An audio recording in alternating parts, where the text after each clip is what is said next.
शिकवणारे अंडा भुर्जी कसं बनवतात. तर मी थोडासा कांदा कापते. बारीक चिरून घ्यायचं आहे कांद्याला.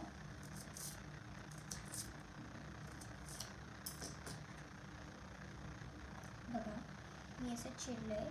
हे जे तुम्हाला दिसतंय हा कढीपत्ता आहे. याला तुम्ही जर तुम्हाला कढीपत्ता नाही आवडत पण तरी तुम्हाला खायचा आहे तर तुम्ही थोडा बारीक बारीक चिरू शकता, म्हणजे तुम्हाला टेस्ट समजणार नाही. आता आपल्याला गॅसमध्ये टाकायचं तेल. गॅस चालू करूयात. जर तुम्ही गॅस चालू न करताच तेल टाकताय तर हे जास्ती सेफर राहील, कारण की तुम्हाला समजेल लगेच की तेल केव्हा गरम होतं. आता मी गॅस चालू नाही केला आहे. तेल थोडंसंच टाकायचं आहे, जास्ती नाही. मग तेलाची कॅटली एका साईडला ठेवल्यावर गॅसचं लायटर आणलं आहे,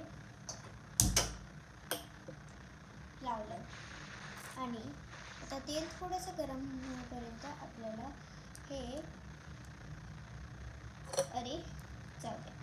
आपल्याला हा पूर्ण भाजीपाला याच्यात टाकायचा आहे.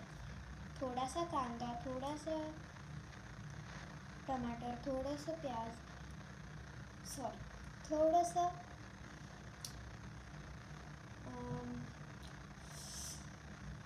कढीपत्ता आणि थोडीशी मिरची. हे टाकल्यानंतर तुमची भुर्जी एकदम मस्त लागेल. जर तुम्हाला लसूण ॲड करायचं तुम्ही ते पण ॲड करू शकता, पण मी ॲड नाही करत आहे. तेल गरम झालं का नाही हे चेक करायला मी आता एकच कांदा टाकेल. तेल अजून गरम झालेलं नाही आहे तर मग आपण अजून नाही टाकणार. आणि तुम्हाला जेवढे लोक खात आहेत, तुम्ही समजा 3 लोक खात आहे तर तुम्हाला 4 अंडे लागतील. मला नाही वाटत 4 अंड्यांसाठी एवढा असा भाजीपाला ठीक आहे. तर मग मी थोडासा अजून टमाटर टाकते. मला टमाटर बिलकुल नाही आवडत माझ्या भाजीमध्ये, पण माझी मम्मी आता आजारी आहे म्हणून मी बनवते. तर तेल गरम झाले, आपण सगळं भाजीपाला त्याच्यात टाकू शकतो. तर स्वादानुसार मिर्च मसाला आणि नमक टाकूया. भाजी मी टाकली आणि जोपर्यंत हे गोल्डन ब्राऊन नाही होत त्याला हलवत राहायचं आहे. आणि याच्यात आता आपण अंडे टाकूयात. तर अंडे टाकल्यानंतर आपल्याला याला शिजवत राहायचं आहे.